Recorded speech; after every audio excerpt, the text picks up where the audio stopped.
Olá, boa tarde a todos. Olá, boa tarde. Boa tarde a todos. Boa tarde, Anne. Boa tarde, Mauro, que são os que têm o microfone, que vão fazer suas apresentações daqui a pouco. O restante abrimos na hora das perguntas, para não dar interferência nas gravações e para ter um show mais ordenado. Mas sejam todos muito bem-vindos. Então, primeiro vou fazer uma introdução. Vou tentar que seja uma introdução curta, mas explícita, onde vamos tentar passar os conceitos mais precisos para entender em que momento cósmico nos encontramos, independente do momento individual de cada um, mas como podemos aproveitar isso individualmente. Depois vamos fundamentar com gematrias, vamos fundamentar com alguma outra técnica, vamos ver depois se conseguimos fundamentar isto que vamos falar, inclusive o que falamos no ano passado, o que foi colocado no show do ano passado e do ano anterior, nesta época. E depois vamos ter a apresentação da Anne, que vai falar das energias, das letras do mês, e o que já nos tem acostumados mês a mês com Rosh Chodesh, a cabeça do mês.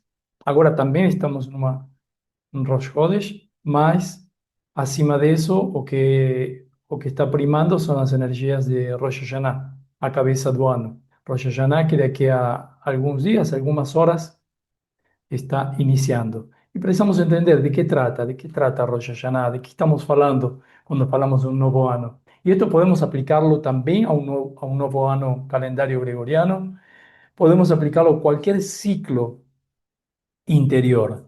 Um ciclo é um novo dia também. Um ciclo é uma nova semana, um novo mês, uma nova, eh, uma nova tarefa, um novo emprego, um novo relacionamento. São ciclos, inícios e finais. E inícios e finais têm, sim, muita importância. Concentram muita energia.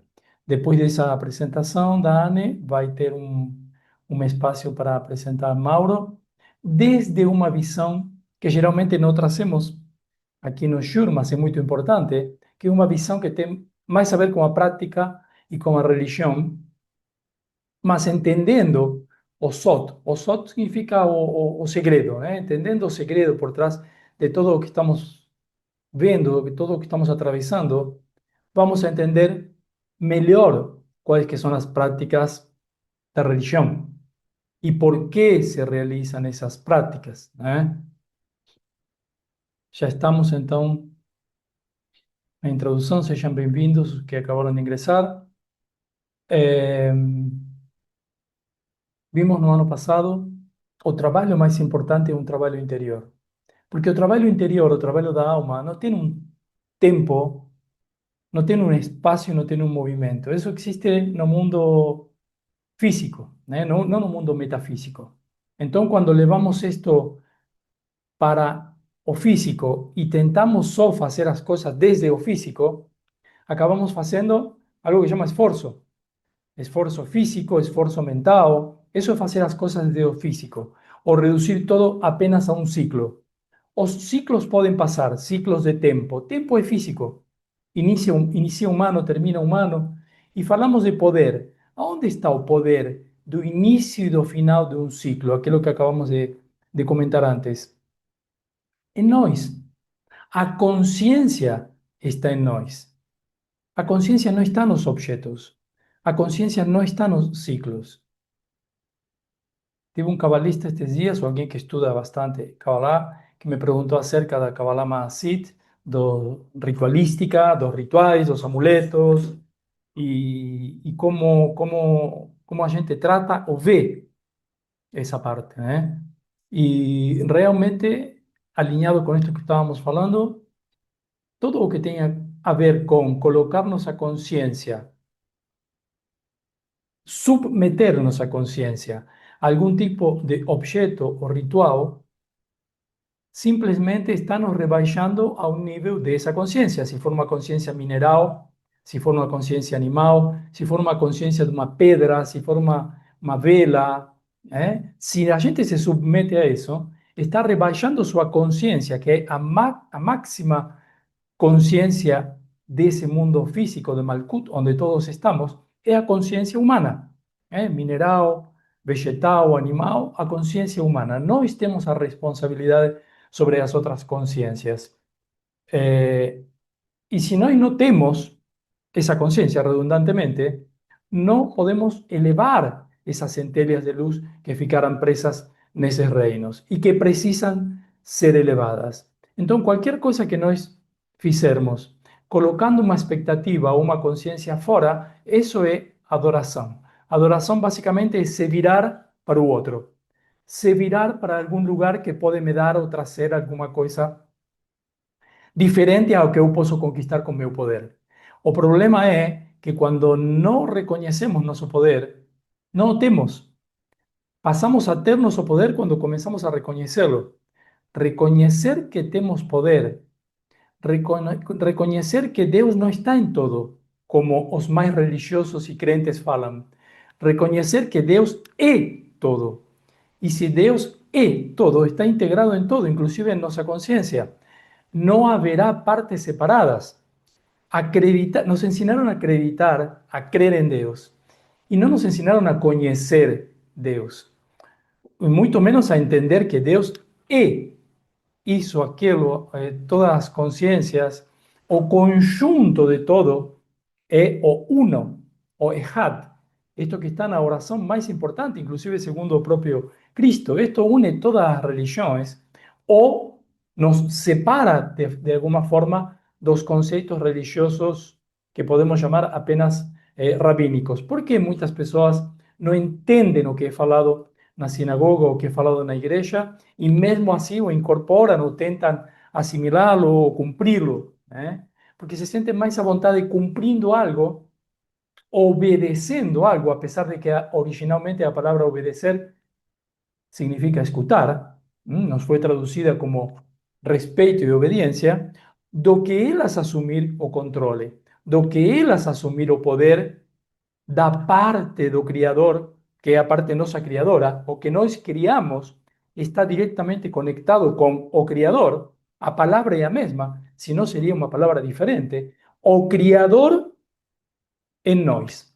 Só precisamos trazê-lo para nós. E muitas histórias e historinhas, o que se chama o nível Pshat, P-S-H-A-T, Pshat, que é o nível simples, mas na verdade a palavra também tem outras acepções. Também significa quando alguém come algo que não tem desabrido, que não tem sabor, sem sabor. Também significa pshat. Nós sabemos e nos ensinam nas primeiras aulas de Kabbalah, e vocês podem revisar se alguém tem algum curso inicial, onde nós falamos de 4 níveis, começando pelo pshat, mais 2 níveis, e depois o nível sot. Por que eu digo mais 2 níveis? Porque esses níveis estão comprimidos. Os grandes sábios nos falam em Pshat e Sot. Ou seja, o nível literal aberto e o nível segredo. O nível segredo seria aquele que foi mal interpretado durante séculos e nos passaram isto como que o segredo é aquilo que não podemos conhecer. Só alguns têm o segredo. Aquele que tem o segredo avança. Não. O segredo é o que não podemos ver. Veja que diferença sutil, mas importante. O segredo não é o que não entendemos, porque talvez o entendemos e não o vemos ainda. O segredo é o que não conseguimos ver. Quando está escrito no Midrash, quando os anjos veem o que Deus ia entregar para o ser humano, ou seja, a Torá, eles falam para Deus como vai entregar todos esses segredos abertamente. Não pode ser, não merecem isso, porque estão no nível humano, estão no nível material. Mas por quê? Os anjos, e não estamos falando do anjo do mal, do anjo da morte, os anjos são, vamos esclarecer os conceitos, em Kabbalah se esclarecem todos os conceitos, Os anjos são os mecanismos de causa e efeito, as leis de causa e efeito. Quando nós ouvimos Gabriel, Uriel, Micael, são leis de causa e efeito. Quando os anjos acreditam que todo o segredo da Torá não podia ser revelado para quem não entendia o básico das leis de causa e efeito, no caso, o ser humano ainda primitivo. E que era o primitivo? O que se chama o morto, o ser humano não espiritual. Quando vocês vejam na Torá que diz vivo ou morto, é a pessoa espiritualmente ativa ou morta, sem espiritualidade. Isso não significa algo biológico. Como podia estar dando a Torá para alguém morto? Por quê? Porque o anjo só visualiza o segredo. Eles não conseguiam ver o texto que está escrito. É que existia um Moshe, existia um Arão. Não, isso não viam. A historinha literal, onde Deus castiga e outro, não era visto pelos anjos. Então eles viam o segredo. Viam a parte, essa que nós falamos que não podemos ver. E não que nos é vedada porque não merecemos entender o porque somos ricos o somos Illuminati. Eso es todo balela. Eso só nos leva por um caminho sem saída. O que não podemos ver é o que não enxergamos. Os anjos não enxergavam a parte literal, o que chamamos pshat. Assim como nós, ou muitos de nós, não enxergamos a parte sod, e só enxergamos a parte literal. Não sei se vocês tiveram experiências onde vocês vão em algum templo, qualquer religião, não importa qual, e vocês, tá, tudo bem, mas o que está me contando esta pessoa? Te conta de alguém que foi lá e bateu a porta, e Arão e Moisés saiu, e você diz, não, peraí, é tudo Kabbalah. Eu estudo Kabbalah, eu não acredito nisso. Por quê? Porque você que estuda Kabbalah, você está vendo o nível Sot, o nível segredo, o nível guardado. Não é que foi guardado e ocultado para você durante muito tempo. Você o vê. Simplesmente tem um olho no coração, além dos olhos físicos. E isso é uma surpresa para outros. Por isso, quando às vezes você convida alguém para um shiur, para uma reunião, ou para um curso de Kabbalah, ou inclusive para uma reunião de criação de realidade de quarta-feira, quando você convida alguém para o caminho ou para as aulas de Kabbalah, algumas pessoas assistem uma e dizem, não, está louco, o que está fazendo? É uma loucura. Como vou acreditar nisso? Porque não conseguem ver esse nível Sot, ao contrário dos anjos. Por isso se diz que quando operamos essa transformação, nos transformamos em anjos, né? Ou a parte angélica nossa começa a ver coisas que a parte humana não enxergava. O que se chama alguns sábios chamavam o pó de estrelas, o pó de céu, né? Que seria o pó dos céus, né? Aquele que está olhando para cima, aquele que sua alma está conectada, aquele vivo. Não sei, vivo e morto é exatamente isso. Aquele que está vivo, que tem um desejo além, que tem um desejo altruísta e não um desejo egoísta. Eu vou trazer algo muito prático para vocês aqui. Como você determina o desejo altruísta e egoísta em você?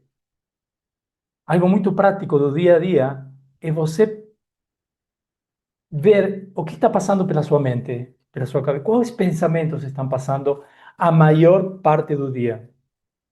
Por exemplo, eu consegui aquele emprego, eu perdi dinheiro, eu ganhei dinheiro. Amanhã, o que que eu vou fazer? Aonde que eu vou investir? O que que eu vou comer? E se eu ficar sem grana? E se eu bater meu carro? Tudo isso de meu dinheiro, meu carro, né? Meu futuro, minha casa. Tudo bem, mas a quantidade de pensamento que nós temos no eu, no ego, e a quantidade de pensamentos altruístas do que eu vou fazer com aquilo que eu tenho. Que eu vou fazer com esse conhecimento que eu adquiri na reunião ou na aula de sábado? O que eu faço com isso? tenho alguma possibilidade de ser um multiplicador, ou de passar isso para frente, ou de trazer mais pessoas para junto, para que possam ver isso que hoje não estão enxergando e eu estou conseguindo ver. Então, esses são pensamentos altruístas. Nos ensinaram em Kabbalah que nós temos, nunca somos uma pessoa, sempre somos duas pessoas dentro de cada um de nós. Duas, sim, duas. Quando você decide fazer algo, se eu vou dar uma tzedakah, vou dar uma caridade para alguém que está precisando, e aí aparece outro que fala, e diz: não, não, espera aí, não será muito? Ah, será que agora? Necessito dar isso agora? Vou esperar o mês que vem que talvez eu tenha mais. Bom, sempre tem um altruísta e sempre tem um egoísta dentro, tá? Mesmo que esse pensamento seja, não, tá, não é falado, né? É só pensado. E mesmo que seja pensado por um instante, quando entra o egoísta, a maioria das vezes a pessoa deixa de fazer o que ia fazer. Eu vou fazer aquela coisa, eu vou estudar não sei o quê, porque eu penso não sei, nas pessoas e não sei o quê, e depois aparece outro pensamento, né? Não, mas melhor vou deixar para mais para frente, porque agora eu não posso, primeiro vou me curar, né? Pensamento egoísta e altruísta. Estou dando algo muito prático, tá? Que sai do conceito litúrgico e da leitura de um papel onde você entende 5% do que é falado. Estou dando algo muito prático e muito cabalístico. Desejo de receber para si mesmo. O Ra, o Ratzon Ará, o que se denomina também o faraó. É aquilo que nos deixa preso num Egito, num lugar estreito, num Misraim. Egito é Misraim. Misraim significa lugar estreito, de onde eu não consigo sair. Por que não consigo sair? Porque é um lugar estreito, uma escravidão, onde me castigam o tempo todo? Não. É uma escravidão onde estão me dando coisas o tempo todo. Coisas que são bonitas e gostosas para meu corpo, que meu corpo quer, quer desfrutar, quer só para ele mesmo. Isso é um lugar estreito. É fácil sair desse lugar? Não, é difícil. E sabemos que é difícil. E muitas vezes passamos o ano inteiro nesse lugar estreito. E reclamamos de por que as coisas não acontecem, e por que eu não mereço, e Deus. E aí vem os pedidos. E os pedidos são os que mais nos amarram a este plano físico e egoísta. Primero que nos separan de un criador, claro, nos atomizan, no puede ser uno. Si yo estoy pidiendo para alguien, yo estoy me distanciando. No acrediten que el poder del criador se distancia. No piensen que a luz va a ser tirada de você porque você fez un comportamiento errado. O no, nada es tirado de você. A luz só tem desejo de dar. É você que se afasta de teu poder criador. E ao invés de escolher criar, você escolhe pedir. Y cuando ese pedido no ven con vitimização, culpabilização, tem muita gente que eu escuto que tem uma boa razão para não fazer alguma coisa, ou uma boa razão para dizer eu fracassei, hoje não tenho grana, mas essa boa razão, que poderia ser uma boa razão pessoal, a transformam em o outro tem a culpa, a jogam para fora. É pelo chefe, pelo vizinho, pelo amigo, pelo tio, pelo irmão, pela irmã, pelo... Nunca tem uma boa razão que seja externa. Isso também é adoração. Adoração é colocar o poder fora. E não é apenas um, um becerro, né? Um becerro de ouro. Essa é uma imagem, é uma figurinha. Não é um monte de gente que estava adorando um becerro de ouro. Isso é subestimar o conceito sot, o conceito oculto, forte, segredo. O segredo que te permite avançar. Aqueles que criam esse becerro de ouro, lá no Monte Sinai, cuando estaban esperando a Moisés, eran personas evoluidas, personas que podían criar también algo maravillosamente poderoso, mas crían algo egoísta. Ay, Moisés, ¿será que va a se demorar más? No, no, vamos a tener que criar otro Deus. Y los deuses que nós vamos criando no tempo todo, no se llaman apenas dinheiro. O dinheiro pode ser um Deus, pode ser qualquer outra coisa que você decidir que seja. Os deuses se llaman a veces, às vezes trabalho, às vezes inveja, os deuses que nós vamos criando, que achamos que é o mais importante que nós temos para fazer nesse dia, é responder para aquele que nos ofendeu, é ver como retrucamos ou devolvemos aquilo ruim que nós achamos que é.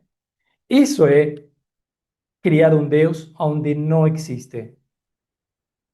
E continuamos adiando nosso próprio poder. Aonde existe o Criador na tua realidade? Dentro de você, aonde mais estaria?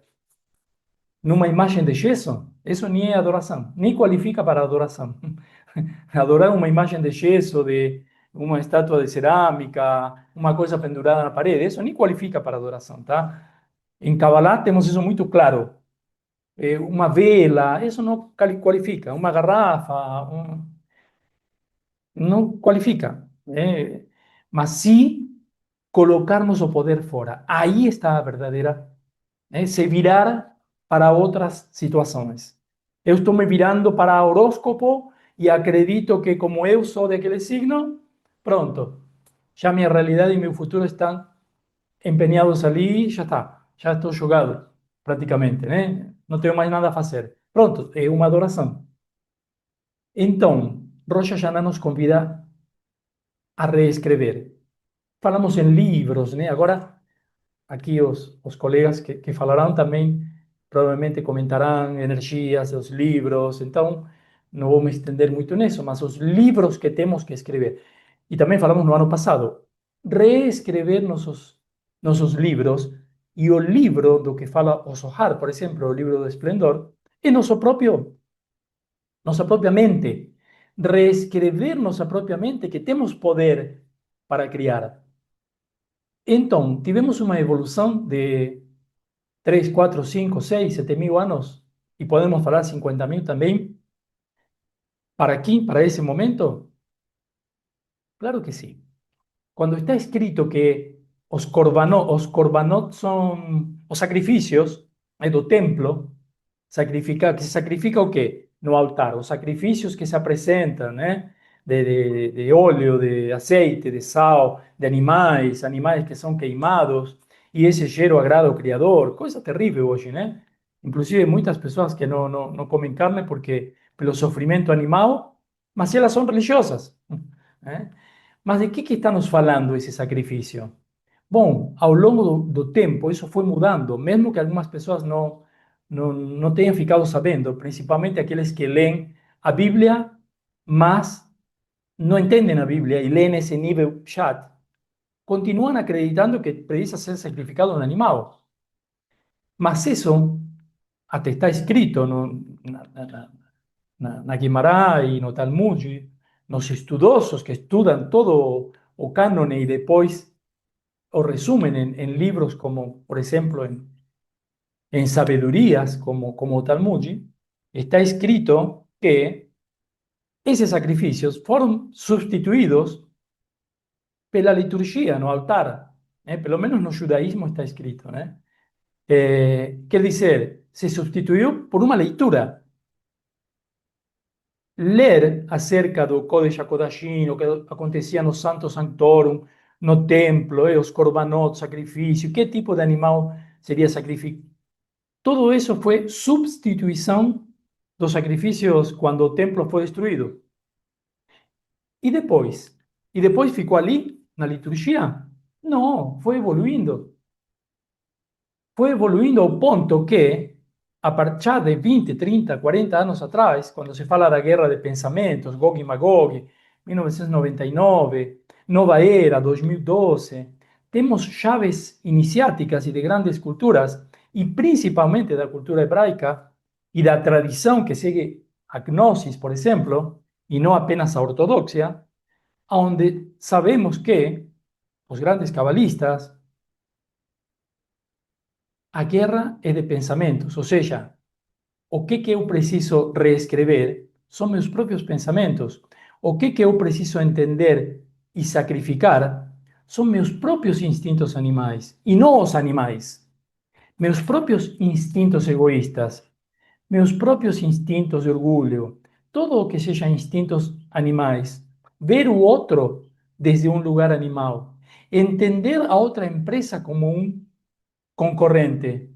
Esse é um instinto animal. Eu concorrendo, correndo junto com o outro a ver quem chega primeiro. E quem é concorrente? Aquele que não consegue criar. Se eu crio um produto, uma ideia, algo novo, eu não preciso concorrer. É a famosa estratégia do Oceano Azul, né?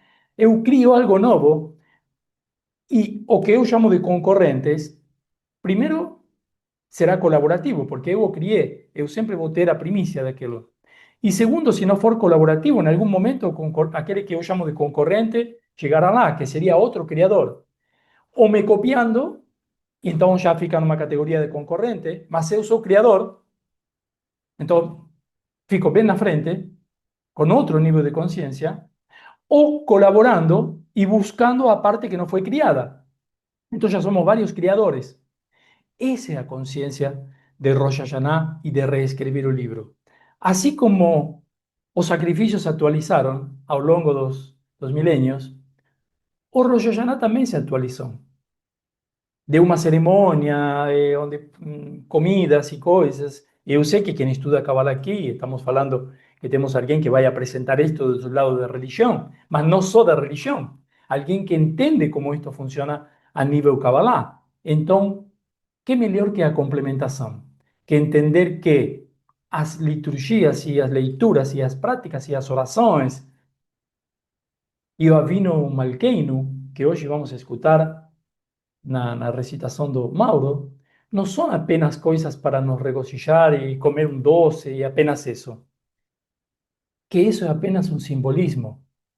E que o que, se não fazemos as coisas com a consciência que temos que fazê-la, não adianta de nada acender uma vela ou buscar uma comida kosher que tenha sido tratada especialmente, não vai me dar uma consciência essa comida. Apesar que tem milhares de pessoas que comem isso e pagam bem caro por essa comida. Se a pessoa não tem a consciência do que está fazendo, por que o está fazendo e da elevação desse alimento, o alimento não vai trazer consciência. Assim como não traz consciência o veganismo e não traz consciência acender 5.000 velas, talvez com a consciência adequada, eu tenho o resultado de 1 milhão de velas. Ou só com minha consciência interior, a nova liturgia, o novo sacrifício, com a consciência interior de que há coisas durante esse ano que estamos finalizando que eu preciso transcender se eu desejo alcançá-las. Não é possível transcender algo que não alcancei. Se eu desejo alcançar novos patamares, novos degraus, preciso transcender os anteriores, reescrevê-los. Aí que estão os livros, aí que está a importância dos livros. E não apenas escrever mais coisas. Porque no Ocidente nós temos um pouco esta mentalidade, né? Vou escrever mais coisas. Tem uma página cheia. Eu quero escrever mais páginas. Não, mais páginas não. Seria um novo código-fonte. Um novo programa que vai ativar esse novo ano. Por que se diz que seremos julgados nesse e também no próximo ano? O que tem a ver com o próximo ano? Se ainda não estou andando no próximo ano, não fiz nada. Claro, aí que está. Esse é o problema. Não fiz nada. E se eu não fiz nada, o próximo ano será exatamente igual que o anterior. E esse é um grande problema para a humanidade e para o mundo que precisa ser corrigido. Para o mundo vindouro, o mundo corrigido, o Olam Abba, a consciência de Israel, que não é um território físico. Não sei se tem alguém, deve ter vários que nunca participaram aqui da reunião de Kabbalah, mas Israel não é um território físico, sino um estado de consciência elevado. Qual consciência? A consciência de adesão como altruísmo, a consciência de me aderir ao Criador fora, ao Criador dentro. Não tem diferenciação. O Criador é o Criador, é circular, é cíclico, é a criação. É Biná, e de Biná, Atzilut, e de Atzilut ao mundo infinito. O mundo foi criado no mundo da criação. O que estamos comemorando, entre aspas, e temos muitas coisas a comemorar? Temos muitas coisas a comemorar. Vamos olhar um pouco macro o mundo de hoje? ou temos mais coisas a mudar, a entender, a reconhecer, a escutar, a evoluir, a reescrever? A pergunta está aí. Quem acredita que tem muito para comemorar, comemore. Quem acredite que tem muito para mudar, para melhorar ou para caminhar ainda, então faça isso. Usando a mesma data, usando a mesma consciência, usando tua mesma mente. Teu mesmo tempo, tua mesma mente, teu mesmo foco pode estar dirigido a uma festa, uma vez por ano, ou pode estar dirigido a uma evolução. Mais direto que isso é impossível, né? Essa comunicação que eu quero passar para vocês. Um lugar, eu quero dar para vocês um espaço para que vocês trabalhem. E não algo definido, aonde está todo trabalhado. Rosh Hashanah é isso aqui, isso lá, está escrito ali há 3.000 anos atrás. Não se importa, 3.000 anos atrás. E quem que foi aquele personagem? Eu nem o conheci, eu nem conheço o vizinho, vou me importar. Mas a mensagem, o simbolismo, o nível Sot, isso é fundamental. Então, posso passar Rosh Hashanah como mais humano, com coisas externas, ou posso colocar isso realmente a minha responsabilidade, em meu estado de consciência, em meu estado de evolução, para não ser mais um dos que leem só o nível literal, para ser alguém que cria o nível SOT, porque isso precisa ser criado. Assim como o universo, o mundo e tudo o que está ao teu redor precisa ser criado dia a dia. Aquele que acredita que isso já foi criado e tá bom, agora tem que melhorar. E eu tenho que pedir. Infelizmente, terá muito mais caminho pela frente. Muito, muito mais. Só tenho para pedir, comemorar e olhar as árvores. Não. A árvore que vai crescer amanhã depende da semente que você vai plantar hoje. Entende? Você é criador em todos os aspectos. Em todos. ¿Eh? Vamos a ver que demonstramos de todo esto também no nível gematrias. E já depois abro passo para as próximas intervenções. Primeiro lembramos que Deus não está em todas partes, em todas partes. Isso nos afasta da necessidade de crer e nos aproxima da possibilidade de conhecer, que são duas coisas bem diferentes. Eu necessito crer. Não, eu posso conhecer. Né? Temos anos-luz de diferença entre uma e outra coisa, né? O poder está em nós e não nas coisas. Toda vez que você pensa em adquirir algo, em buscar algo, em fazer algum ritual, pense em quanto poder você está colocando nisso e quanto poder você está deixando de fora de você mesmo. O poder é o nível de consciência. O poder é ter um nível de consciência. Não é o querer poder, é o poder. O que nós buscamos aqui é transcender níveis e elevar níveis de consciência. Rosh Hashanah é algo físico que podemos transformar em metafísico, mas depende da consciência que aplicamos nisso. Então, aquilo que eu falei, se ano a ano nós não formos subindo um degrau, no nosso nível de consciência, entendimento e percepção, então, quer dizer, se não atualizamos nossa percepção, não teremos ciclos de crescimento. O próximo ano será igual. Igual de poderoso ou de não poderoso. Igual de altruísta ou igual de egoísta. Durante todo esse processo, vamos baixar um arquivo e esse arquivo vai sobreescrever os arquivos anteriores. Vai escrever sobre, onde o anterior ficará apagado e algo novo será escrito. No Tikunei Azohar diz: na hora da criação, Deus escreveu os livros dos vivos e dos mortos. E no dia de Rosh Hashanah, o livro é aberto e todos os seres serão julgados. Vocês viram que tem alguns, até cabalistas inclusive, né? Que fazem longas listas de nomes para incluir no livro desse próximo ano. Me desculpe, mas não adianta de nada. Incluir um nome numa lista de um cabalista que ainda vai te cobrar por isso, ou vai te pedir uma tzedakah, não adianta de nada. Que se adianta você inscrever teu próprio nome no livro, no teu livro. Em Kabbalah, vivo e morto são níveis de conexão e desconexão com a fonte. Um ser humano pode estar biologicamente vivo, mas espiritualmente morto, se não tem conexão com a luz. Qual que é o sentido místico, então, do Rosh Hashanah? Já que depois vamos falar de sentido energético, sentido ritualístico e todos os outros, que também fazem muito sentido, mas se entendemos o sentido místico. No Zohar, então, Rosh Hashanah, na secção de Rosh Hashanah, é chamado de Yomá de Diná, dia do juízo, mas também de Yomá de Zikaron, dia da memória. Isso significa que memória e juízo são duas faces da mesma moeda. Se você mesmo faz o trabalho de lembrar internamente, o juízo é mais doce, porque já houve correção. Se não, se você não fizer, então o juízo é o próprio ato de lembrar daquilo que você esqueceu. Ou seja, não haverá nada doce nisso.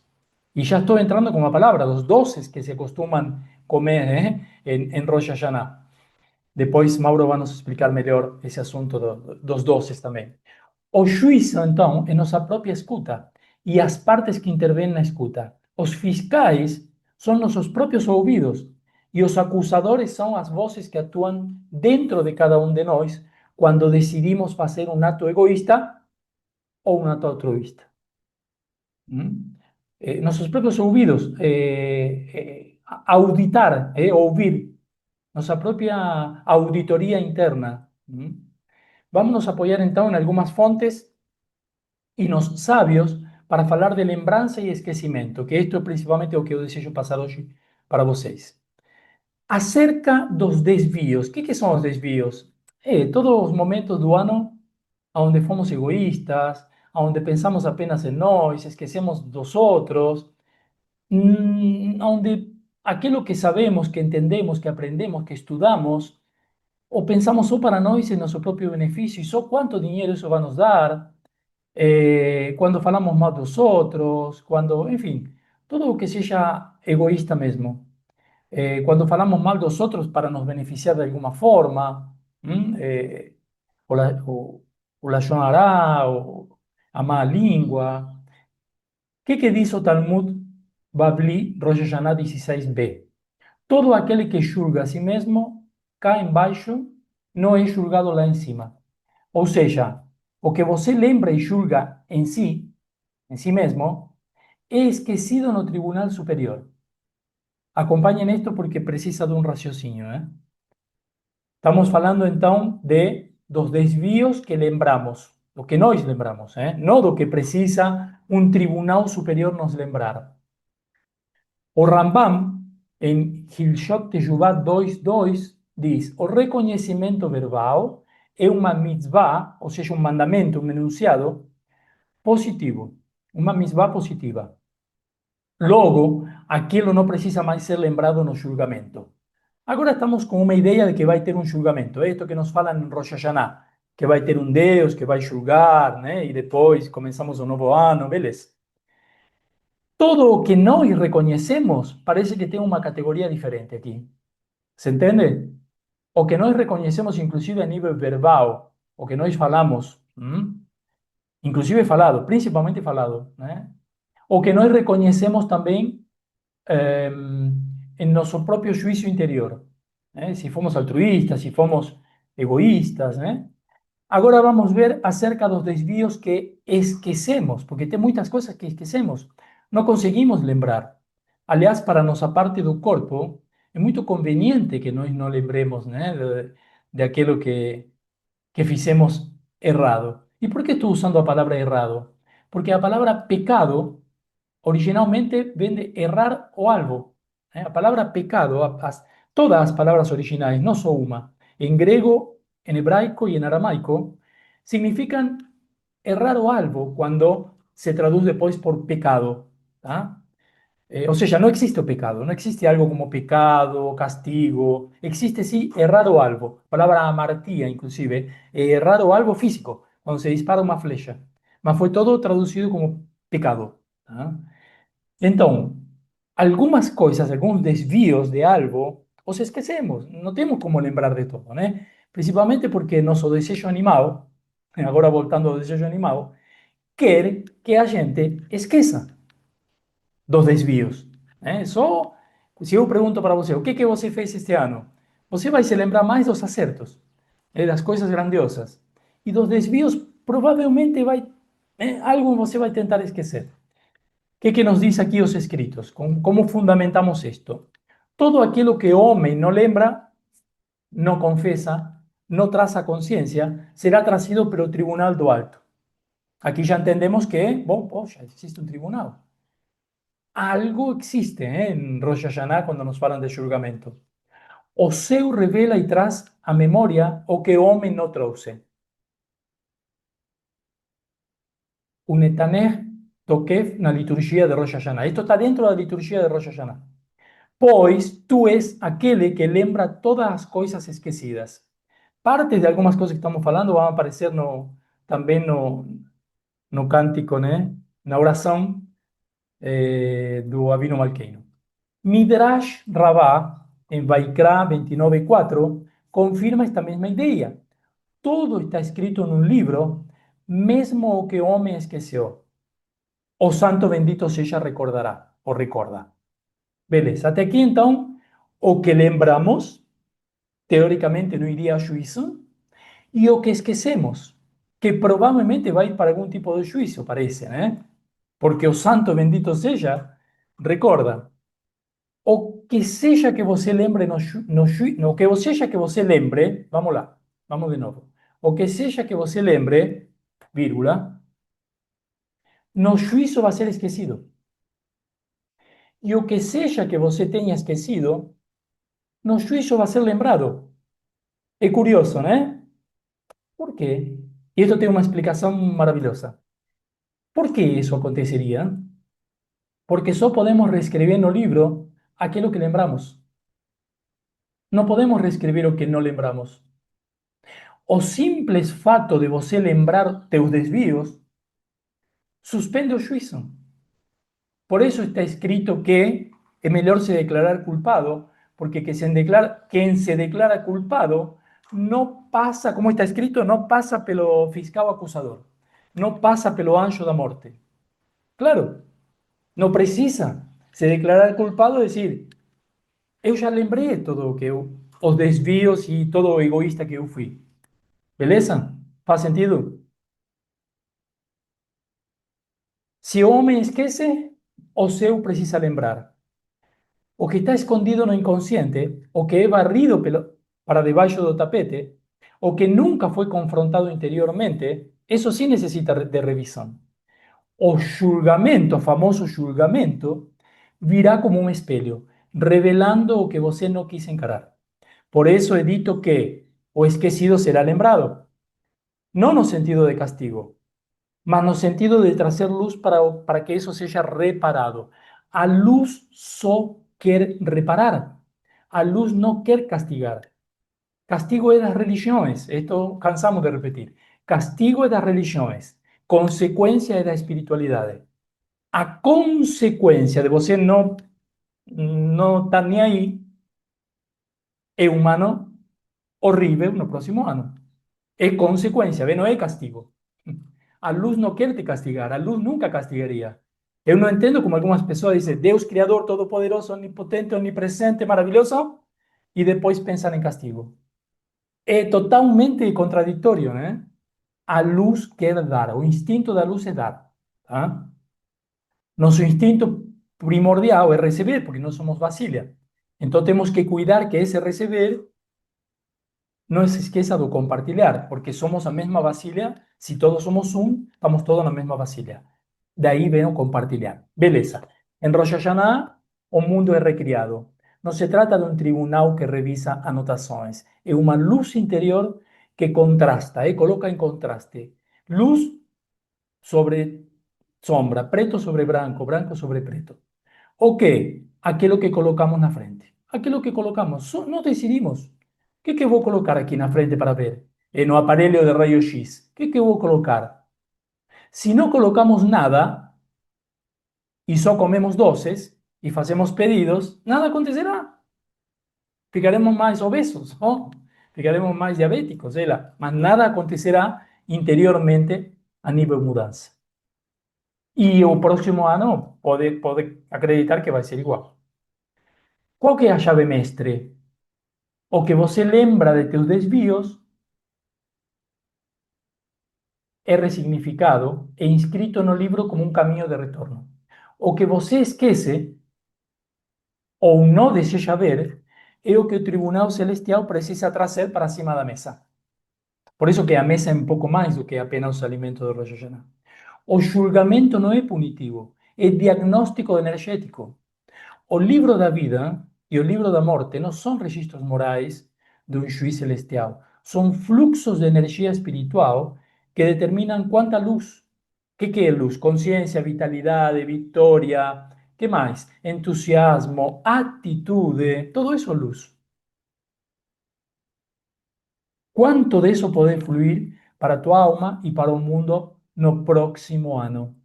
Então, morte espiritual, bloqueio de luz, consciência apagada, mesmo que o Rosh Hashanah seja uma grande festa.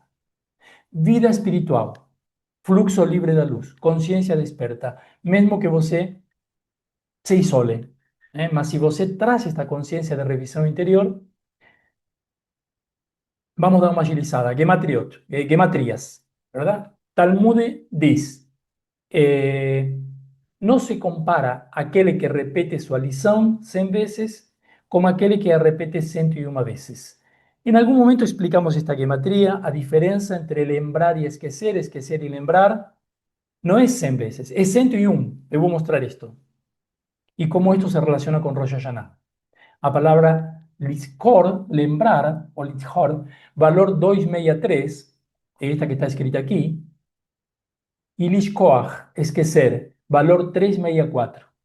A diferença entre elas é 101. Eu coloquei a distância, porque na verdade é uma distância entre lembrar e esquecer. E por que lembrar e esquecer? Porque disso se trata todo, como foi explicado agora. Então existe um caminho para eu lembrar, que segundo os sábios é eu repetir 101 vezes.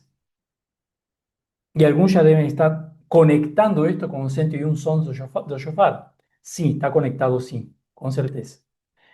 E também, se eu digo ele lembrou em outro tempo verbal, a palavra sahar e shakach, que na verdade se escreve assim, diferente, que ele esqueceu 227 e 328. Também, em outro tempo verbal, também é 101. A distância continua a mesma. Tem vários tempos verbais dos verbos esquecer e lembrar, onde a distância sempre é 101. Isto não é casualidade, não pode ser casualidade. Quer dizer, os números não são uma casualidade. As traduções podem ser que estão mal feitas às vezes, mas os números são exatos. O 101 aparece no ensino do Talmud. Estudar 101 vezes vence o esquecimento. O shofar é tocado 101 vezes em Rosh Hashanah. Assim, o shofar é literalmente um instrumento que atravessa as camadas que provocam o esquecimento. Quer dizer, o shofar está aí para fechar uma brecha, uma rachadura.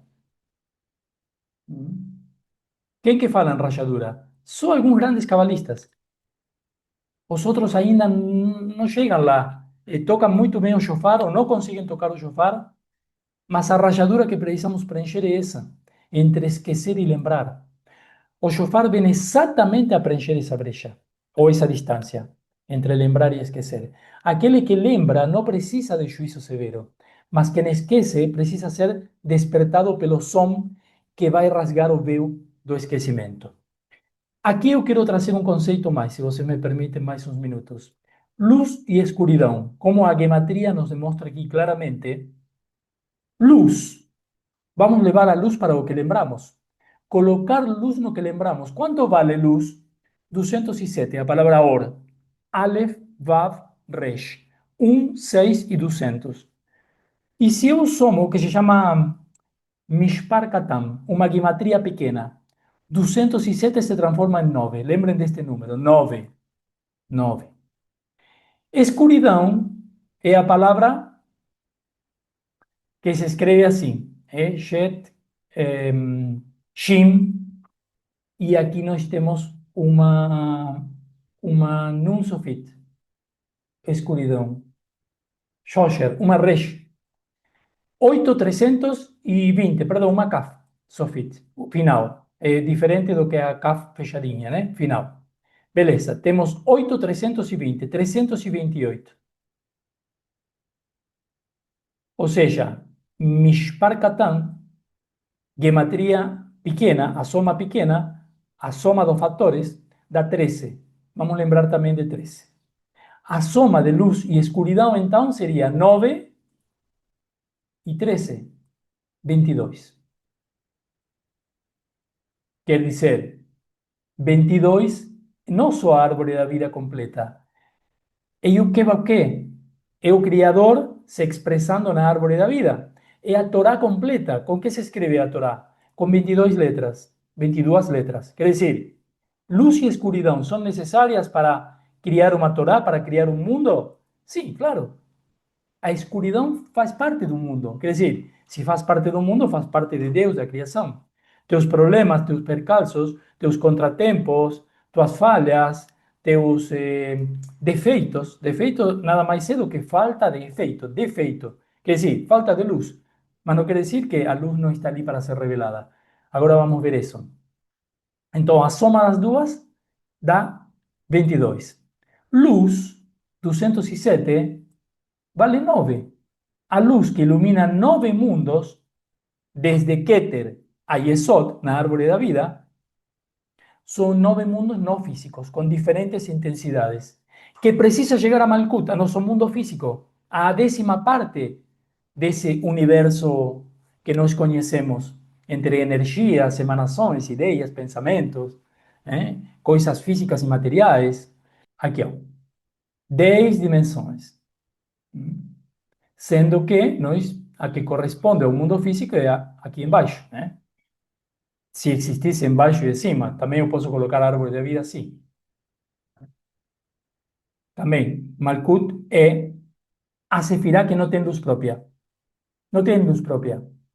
Tem luz que irradia as outras, né? Geralmente eu colocamos assim para entender que se entendemos que a luz é superior, bom, a luz vem de cima dos mundos da emanação e chega idealmente até Malkut, até o mundo físico.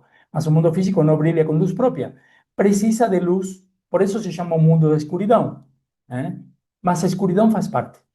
E não só faz parte, sino que, se eu digo escuridão, 13 é o mesmo número da palavra amor e da palavra uno. Quando falamos da Shema, que diz que Deus é um, é a principal oração que está lá no Deuteronômio, né? Principal. Escuta Israel, Adonai é um, Shema Israel. O que está no escuro, ainda à espera de ser revelado em Malkut, no mundo físico, continua sendo puro amor e continua sendo uno. Mesmo que pareça, vamos corrigir aqui, mesmo que pareça fragmentado pela falta de luz. É apenas luz que não foi revelada ainda, mas não deixa de ser amor, não deixa de ser uma parte de Gesed e da árvore. Ima, ou seja, Biná, a sefirá de Biná, aqui em cima, aqui, se chama luz e escuridão ao mesmo tempo, né? Sendo onde nasce a dualidade. Luz e escuridão é apenas uma dualidade. O que seria luz? Apenas um grau de escuridão ou de luz. Não existe uma luz plena no nosso mundo. Nem temos raios gama, sequer, né? Nos matariam. E não existe uma escuridão plena. Sempre tem um pequeno raio de luz. Quer dizer, por isso que nosso mundo dual é luz e escuridão juntas. Se todos fôssemos luz, todos fôssemos tzadikim, todos fôssemos grandes sábios e justos e perfeitos, o mundo não teria sentido. Não existiria um mundo físico. Para quê? Não haveria um contraste. Qual contraste? Entre escuridão, sin escuridão não há necessidade de luz. Sin limite não há entrega. Sin ocultação não há busca. Sin separação não poderia existir união ou reunião. Sin esquecimento não haveria recordação. E sin o nível oculto, não haveria um nível literal. Não haveria um nível literal. Porque para que nós temos o nível literal, que nos fala de um faraó, de um Egito, de um deserto, de uma escravidão, se não fosse para alcançar um nível Sot, uma terra prometida ou um lugar além? Não faria sentido. O toque extra do shofar 101 transforma o som em um selo com o nome de Micael, chamando a misericórdia sobre o juízo. Porque sabemos que Micael se relaciona com a misericórdia, né? E por que eu trouxe Micael? Antes eu falei de anjos, né? E o que significa, né? Porque Micael também vale 101. E coloca juízo aonde tem severidade. Para que esse juízo naquilo que nós não lembramos e que precisamos lembrar, ou que alguém nos precisa lembrar para evoluir, possa ser adosado. Esse é o nome Micael. Apresentações. Ok. Então, boa tarde a todos. Abrimos agora, então, para falar sobre a parte energética desse período que estamos adentrando, né? E se a cada lua nova a gente fala sobre a energia do mês, sobre plantar a semente para o mês, agora a gente conversa sobre a semente de um novo ciclo. E como o Horácio falou, há vários ciclos, né? Estamos a todo momento começando um novo ciclo, há um novo começo de hora, um novo começo de dia, um novo começo de semana, mas conectar com essas energias cósmicas, esses portais cósmicos, tem seu poder, né? Esse poder, nosso poder de aplicação do nosso trabalho interior aplicado neste momento de energia. Então, para a gente entender a potência energética deste período, a gente pode olhar para esse mês que estamos concluindo agora também, que é o mês de Elu, em hebraico, né? Relacionado ao signo de Virgem. Então, vimos que Elu, diferente dos outros meses, não tem uma festividade própria e ele é dedicado, né? As suas características são dedicadas para um processo de preparação e introspecção para a Rosh Hashanah, esse portal que a gente vai acessar agora na Lua Nova.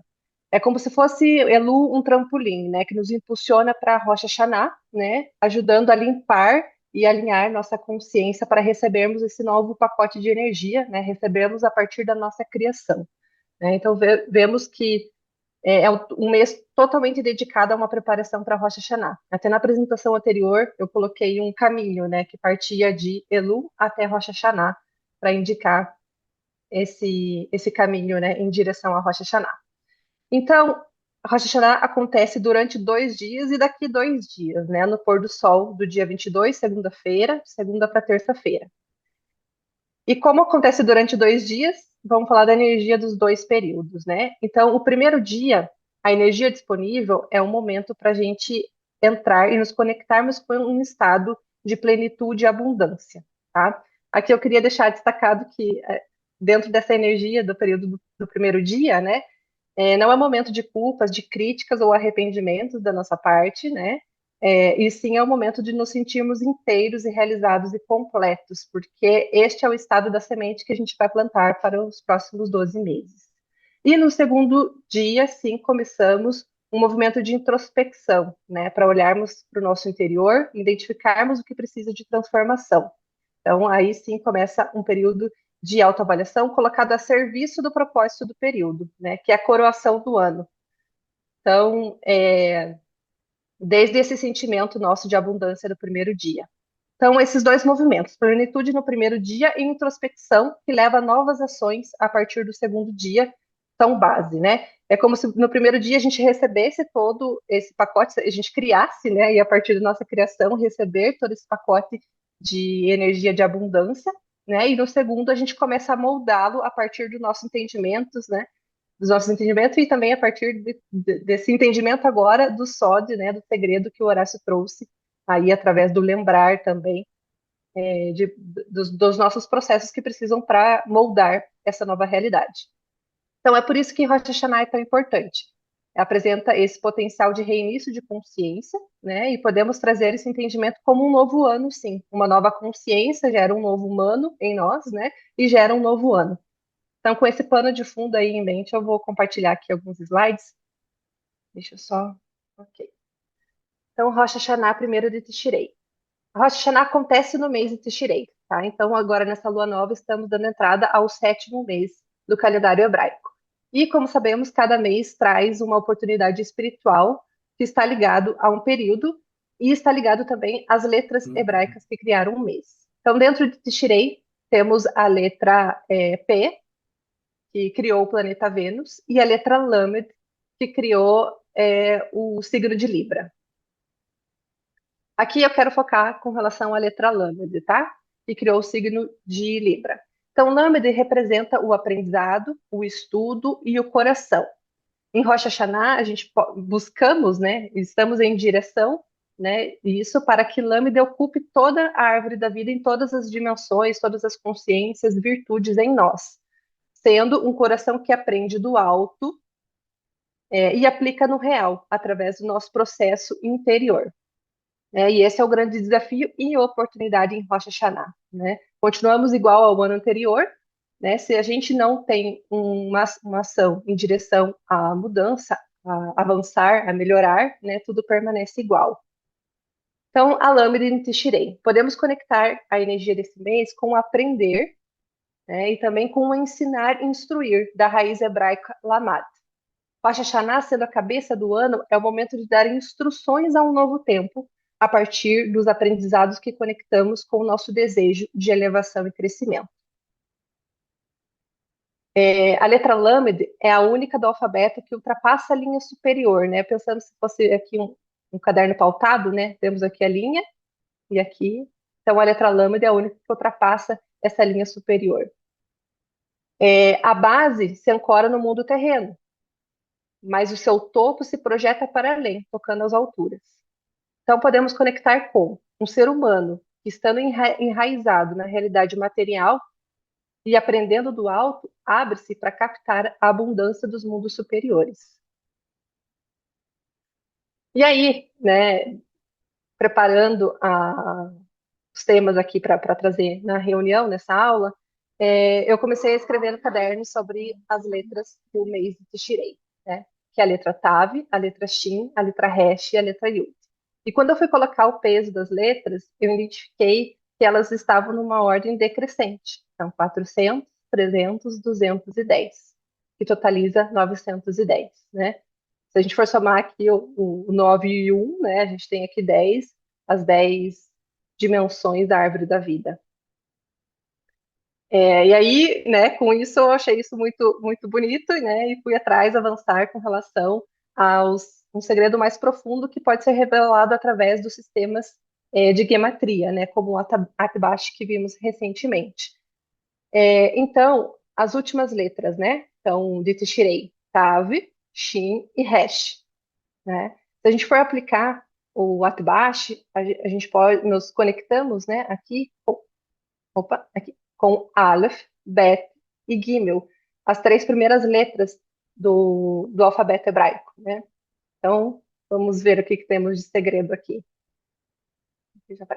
Então, aqui a gente pode nos conectar com o DNA da criação. Então, em Rosh Hashanah, podemos dizer que é o reset da nossa criação, do ser humano, um momento em que o fim se converte num novo começo, né? Então, aplicando a gematria, descobrimos este segredo. A Tav, a última letra, se transforma em Aleph, a primeira.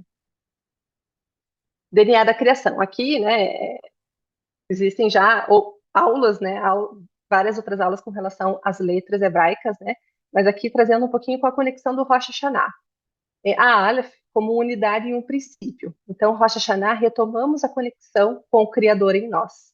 A Bet representa a casa, um recipiente. Em Rosh Hashanah, construímos um novo espaço-tempo como a morada para a luz em nossas vidas.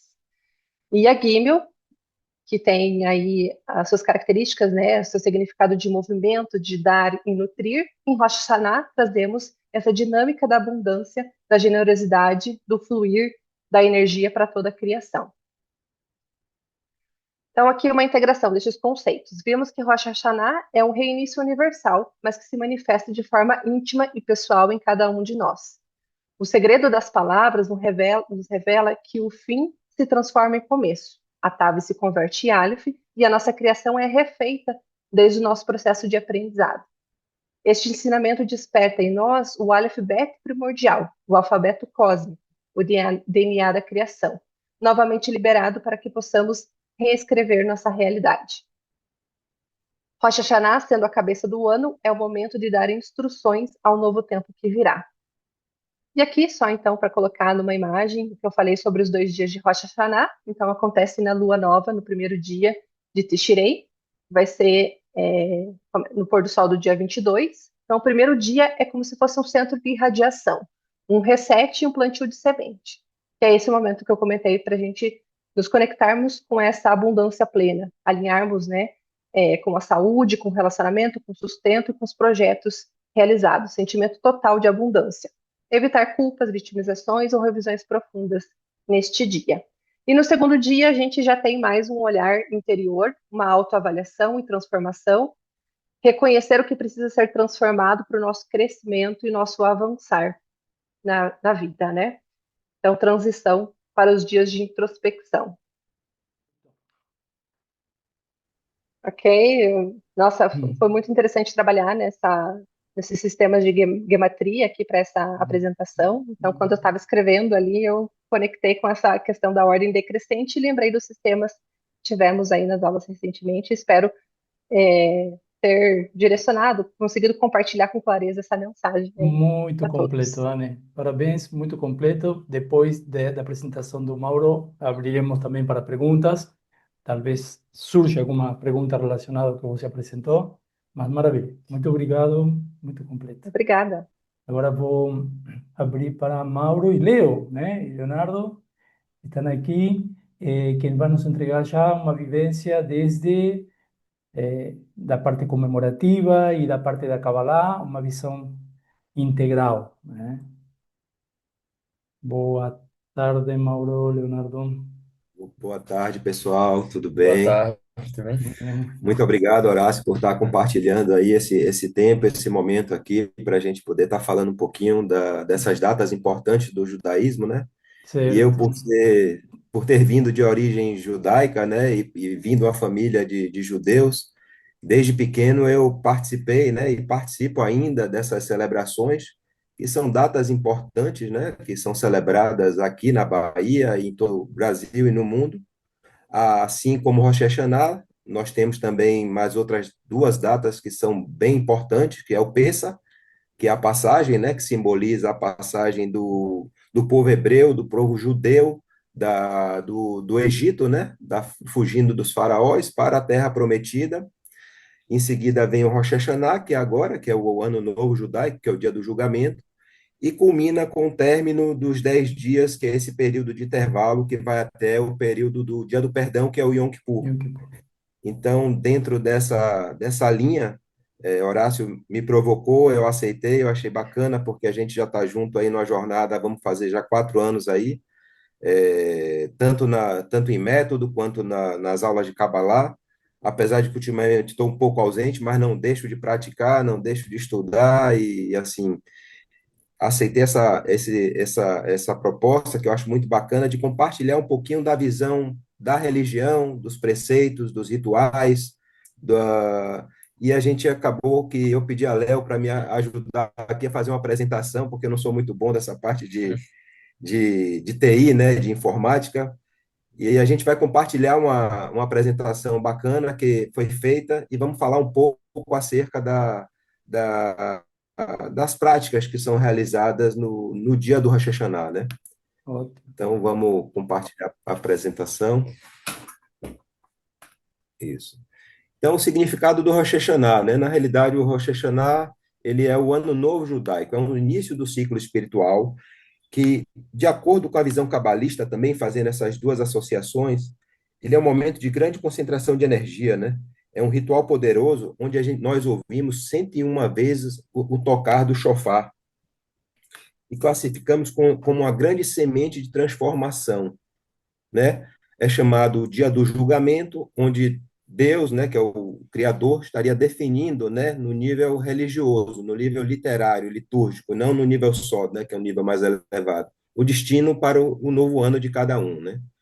A duração eu tinha colocado que seria a partir de amanhã, mas na realidade, corrigindo até o que a Anne também falou, é a partir do dia 22, que é na segunda-feira, no nascimento da primeira estrela, até o dia 23, também no nascimento da primeira estrela, onde termina o Rosh Hashanah, tá? E ele se estende durante esse período de 10 dias, que é um período de introspecção, né, que é a Techuvá, para a gente poder corrigir, né, fazer através do Tikkun a nossa correção necessária para chegar no dia do perdão, a gente ter, vamos supor, como se fosse esse perdão, né, de Deus, mas no nível litúrgico, né? Então, no nível sólido, nós sabemos que essa data transcende a celebração do calendário para se tornar um dos momentos mais sagrados do ciclo anual e representa um julgamento cósmico que reconfigura a realidade em todos os seus níveis. Aqui vamos falar um pouquinho também das tradições, né? Porque, assim, desde pequeno, quando eu frequentava a sinagoga, ainda frequento até hoje, eu ia, né, com meus pais, com meus irmãos, a gente frequentava, mas a gente só ia lá ou para comer ou para desejar Shana Tová, né, e Shana Tová o Metuká, que é desejava um ano doce e bom, mas não sabia o significado, né? Como muita gente também, muitos judeus até hoje frequentam e não sabe o significado real dessa data, né? Ao nível mais elevado, criando uma consciência mais elevada, quando a gente vê que nesses dias só são consumidos alimentos adocicados, né? Por quê? Porque esses alimentos doces, seja você colocar o pão que a gente chama da ralá, né, que é aquele pão redondo, que a gente mela o pão no mel ou a maçã no mel, é para que no próximo ano nós tenhamos um ano doce, né, um ano com muitas realizações e com muito brilho, e até o próprio vinho, ele também é um vinho doce, que é o mesmo vinho do Shabat, né, que acontece toda sexta-feira. Os judeus eles celebram o Shabat, que é um dia como se fosse um dia de descanso, né? Dos 7 dias que trabalha, na sexta-feira, no nascer da primeira estrela da sexta-feira até o nascer da primeira estrela do sábado, o judeu, principalmente o ortodoxo, ele não trabalha, ele não pode subir de elevador, tem algumas restrições, é, não pode assistir televisão, enfim. Isso é na parte mais restrita, né, rígida dos judeus. E cada alimento ele é acompanhado de uma prece, né? No caso, um pedido a Deus. Isso no nível mais elevado, quando a gente compreende que é aquilo que a Horácio estava comentando. Não adianta a gente acender 100 velas, ou quando a gente pode acender uma, ou comer um alimento e colocar poder e energia em cima daquele alimento, para que aquilo ali se transforme e a gente possa criar a nossa realidade que a gente deseja, que é o que a gente aprende em método no dia a dia, né? Beleza. Em relação à dimensão espiritual, nós temos aí a figura também aí, que eu achei bem bacana, da árvore da vida, né? Do nível desde de Keter, né? Que é da coroa até Malkuth, com a emanação, né? De todas as dimensões. E com relação ao alimento ainda, né? O mais importante é o significado espiritual do alimento, e não aquilo só de você comer a guloseima e ganhar mais algumas calorias, né? Esse ato de comer ele é unido a uma oração, que essa oração ela é conectada com o Criador, né? Representa a renovação da criação, reafirma a soberania divina, e existe um equilíbrio entre a misericórdia, né, que é essa, que está no lado direito da árvore da vida, com Geburá, que é a severidade. De acordo com a análise cabalística, esse julgamento vai além da contabilidade moral, focando menos nos pecados cometidos e mais no potencial humano. Porque, assim, todos aqueles, principalmente os judeus, acham que no dia do julgamento nós vamos ser julgados pelos nossos pecados. Mas, na realidade, nós estamos sendo julgados mais pelo o nosso potencial, ou seja, pelo aquilo que a gente deixou de realizar, daquilo que a gente deixou de criar, e não exatamente só no que a gente pecou, naquilo que a gente errou, na culpa, né, que infelizmente as religiões imputam para a gente, né? E aí a gente também tem um dizer muito interessante, que é que sejamos selados no livro da vida, né? E aí as pessoas são classificadas como os justos, né, que são sadiks, que eles são selados diretamente no livro da vida. Nós temos os ímpios, que são selados no livro da morte, E os intermediários, que são os Benonim, que eles têm esses 10 dias, que é até o dia de Yom Kippur, que é o dia do perdão, para ter esse arrependimento, né, que é o período da Teshuvá. E durante esse período nós podemos realizar o nosso tikkun, né, que é a correção da alma e da criação. Em relação ao shofar, eu achava interessante porque na comunidade judaica, algumas pessoas são escolhidas para fazer o toque do shofar. E muitas pessoas, às vezes, queriam ser selecionadas para tocar, mas geralmente quem eram escolhidas eram pessoas que tinham uma casta, uma consideração ou uma importância maior dentro da comunidade, geralmente algum político famoso ou alguma pessoa, algum empresário que tinha muita condição financeira. E isso eu ficava olhando e falava, caramba, será que algum dia eu ainda vou tocar esse chofar? E essa semana eu falando com o rabino daqui, eu falei para ele, Rabi, eu quero ir, quero tocar o chofar. Aí ele falou, tudo bem, venha que a gente vai poder fazer dessa vez. Então, acho que esse vai ser o primeiro ano que eu vou poder tocar o chofar, né? E o que é que significa o toque do chofar? É um som que ele desperta a alma e ele convida você a esse arrependimento, a essa introspecção que você faz durante esses 10 dias até o dia do Yom Kippur, né? E ele simboliza a renovação, introspecção e a ligação com Deus, com o Criador. E eu desejo a todos, né, um Shana Tová, um Metuká, já antecipado, que tenhamos um ano novo doce e bom. E é isso, eu fiquei também, a gente combinou, eu tinha combinado com o Horácio de fazer, de recitar a oração do Avino Malkeino, que é a mais importante do Rosh Hashanah. O Avino Malkeino, ele é uma oração que diz que Deus, ele além de ser o nosso Pai, ele é nosso Rei, e a gente clama para ele ouvir a nossa voz. Vamos lá? Vou Vamos. começar. Sim. Avino Malkeino, Shma Koleinu. Avino Malkeinu, Kishnatu Lefneha, Avinu Malkeinu, Hamor Aleinu, Veal Olaneinu Betapenu, Avinu Malkeinu, Kale Dever, Behav Melaneinu, Avinu Malkeinu, Kale Kol Tsar, Umastin Maleinu, Avinu Malkeinu, Kateveinu Besefer Haim Tovim, Avinu Malkeinu, Hadesh Aleinu, Shana Tová. Shma Koleinu, Shma Koleinu, Shma Koleinu. Avinu Malkeinu. Hadesh Aleinu, Shana Tová. Avinu Malkeinu, Shma Koleinu, Shma Koleinu, Shma Koleinu. Amém.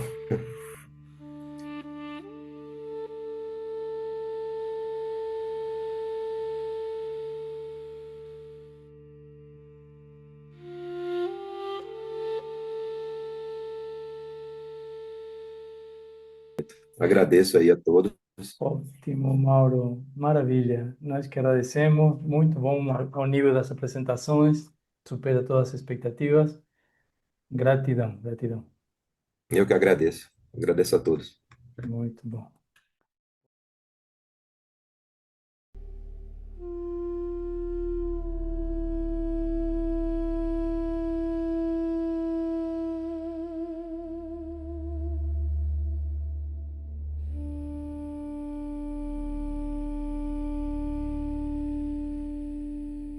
Avinu Malkeinu, Chatanu lefanecha. Avinu Malkeinu, Elanu melech elata.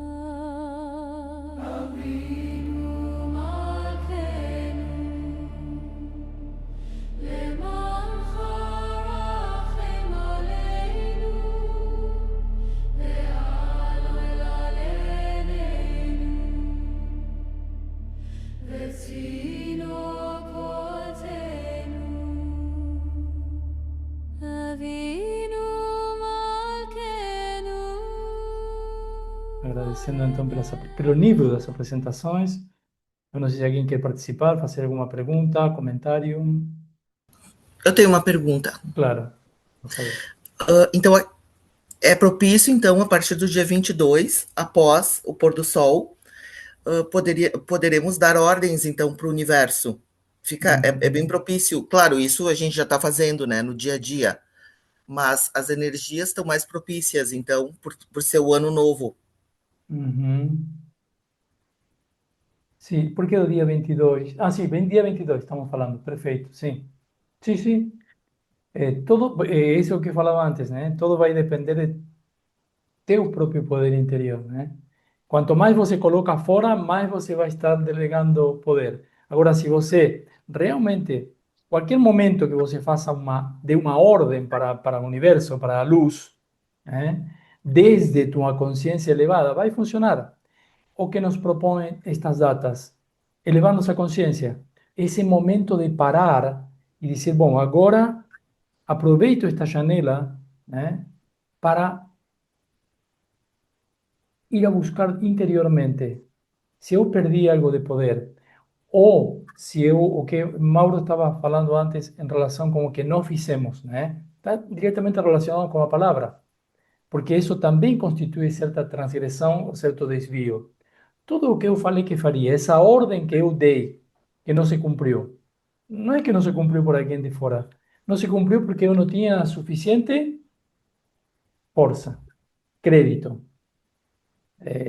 entusiasmo, fortaleza, convencimento, e isso faz com que depois se torne vamos dizer, limite, né, para aquilo que eu desejo criar. A palavra que eu vou empenhando durante o ano, seja para dar ordens, para criar, realmente tem um valor, tem um grande valor. Se eu não alcancei com meus atos aquilo que eu disse, aquilo que eu emocionei com meu coração, provavelmente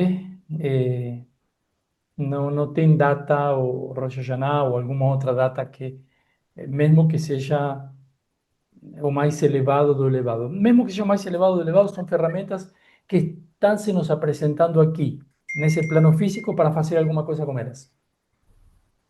Sim? Mas sempre desde esse poder interior. Entender para que fazemos o que fazemos. Isto é algo que também é recorrente em aulas de Kabbalah, né? Entender o que fazemos dentro do que fazemos e para que o fazemos. Uma coisa que eu me dei conta é que nas pequenas palavras que a gente fala, as pequenas promessas que a gente faz no dia a dia, a gente vai firmando a palavra cada vez mais. Pequenas coisas que eu não me dava conta na minha vida, depois que eu comecei os estudos contigo, Uhum. eu vi que a firmeza da palavra, a partir do momento que eu começo a cumprir tudo aquilo que eu proferi, a palavra vai se firmando cada vez mais. Sim, E nas pequenas coisas, eu já estou me dando conta em tudo, né? Na minha vida, em tudo. claro. Qualquer coisa que eu digo. Se eu digo que eu vou na academia, eu realmente tenho que ir na academia. Uhum. Se eu vou fazer tal coisa, eu tenho que fazer tal coisa. Eu acho que isso aí vai criando a firmeza da palavra e que vai fazer com que grandes coisas realmente aconteçam. Porque quando a gente fala coisas ao vento e não cumpre aquilo que a gente fala, as coisas não acontecem. Claro. A, Sim, a palavra não acontece. sim. Por isso, quando você acrescentou aquilo que eu falo, ou que sejam pequenas coisas, e eu faço, Uhum, claro, a palavra ganha outra, adquire outro valor. uhum, É atendida, é escutada. Isso quer dizer quando a palavra é atendida, né? uhum, Você adquire uma força de emanação muito maior. Pelo próprio convencimento interno. Você sabe que você disse e você faz. Imagina uhum. a força interior que isso nos traz, né? É, Sim, é uma diferença muito grande, realmente. eu acho que essa é a fórmula certa. E que eu estou Uhum. passando para as pessoas que eu conheço. Eu Claro, estou claro. passando isso adiante. Uhum. Por eso se dice, sabemos, Passando. ¿no? Sí, por eso sabemos que no tiene esa fuerza emanativa de palabra, no puede hacer mal a ninguém, porque o Uhum, sistema não acredita nesse ser. é, Mesmo que diga, ah, mas essa pessoa falou algo mal de mim e me prejudicou, não pode prejudicar ninguém. Quem pode prejudicar realmente é aquele que tem poder na palavra. Mas geralmente aquele que tem poder na palavra já entende o que ele poderia causar quando fala, né? Então Uhum. já se cuida mais de falar. Vou falar de algo, falo do físico ou do metafísico? Vou falar daquela flor. Ah, que linda, que bonita. Provavelmente já. Pues sí, estou falando do físico. E principalmente se você fala de algo que tem desejo de ter, mas que não é teu, você vai interferir naquilo. Ou a flor vai secar ou alguma coisa. Por isso, com a consciência que você fala. Agora, se você diz, olha que beleza que o universo consiga construir, mas sem nenhum apego, sem nenhuma vontade de você ter aquilo, com uma consciência elevada, né? E elogiando a parte da alma daquilo. Estou falando de uma flor como um exemplo que colocamos alguma vez em alguma reunião, como de qualquer outra coisa, né? Esse é o princípio de uma olhada nos bebês. Quando alguém que tem o poder na palavra e no olhar olha com um sentimento de inveja, pues, por que eu não tenho, um bebê? Por que eu não consigo engravidar e esse bebê tão bonito? Está fazendo um mal grande, tá? Aquele que não tem essa consciência, não, pode falar o que seja, que não vai causar mal nenhum. E isso está diretamente relacionado ao que você falava. Uhum. Tem gente Horácio. aqui de grupo avançado. Ah, justamente ia falar. Como que não vai fazer pergunta do grupo avançado, né? Sim, Karina. Assim, eu não tenho uma pergunta em específico, mas um Sim. comentário que me chama bastante atenção, porque Uhum. eu nunca tinha olhado nesse sentido, né? Porque me chamou bastante atenção o que você lembra no juízo será esquecido, o que você esquece no juízo Uhum. será lembrado, né? E Uhum. principalmente essa frase, só podemos reescrever aquilo que lembramos. Se a gente avalia todo esse contexto, né, do nosso ticum, do Uhum. ajuste de almas, nossas correções, Uhum. sai desse ponto, porque a gente já sabe que, né, não existe o castigo e sim a reparação, mas Sim. essa percepção em si do juízo, o juízo da escuta e tal, para mim foi muito profundo. Então, com Uhum. certeza, assim, evoluímos um ponto a mais hoje. E quero agradecer nesse Que sentido. bom, que bom. Você fez um resumo do SOT, do segredo, da parte que eu apresentei, né? Uhum. Porque realmente era esse o intuito, passar essa parte que você colocou. No tenemos como reescrever algo que pedido únicamente. As pessoas caem sempre por pedido porque não escutaram todo o que não aconteceu, por exemplo, o que Mauro estava falando, o que era para acontecer e não aconteceu por falta de uma força, ou não escutaram aquele lugar onde se desviaram, né? Então, ao invés de escutar e refletir, geralmente, certamente, e criar, as pessoas pedem algo que isso já passa por um lugar de ilusão. Por que eu teria isso, né? Se eu nem aprendi do anterior, por que teria algo novo, né? Mas você foi exatamente no ponto neurálgico do que eu desejava passar, que é isso mesmo. Agradeço. Agradeço. Muito precisa teu comentário sempre. Eu que dou os parabéns. E realmente é isso. Reescrever temos que ter certeza do que vamos a escrever, porque depois está escrito, está falado. Né? Certo? Beleza? Então, pessoal, será até Gratidão, então, Horácio, gratidão. Até a pela próxima aula. semana. Até a próxima. Agradeço. Gratidão. Agradeço, Anne. Até Agradeço, quarta. Mauro. Gratidão, Gratidão, gratidão a todos. Gratidão a todos. gratidão a todos. Até Obrigado. quarta-feira. Quarta-feira, até sábado. Avinu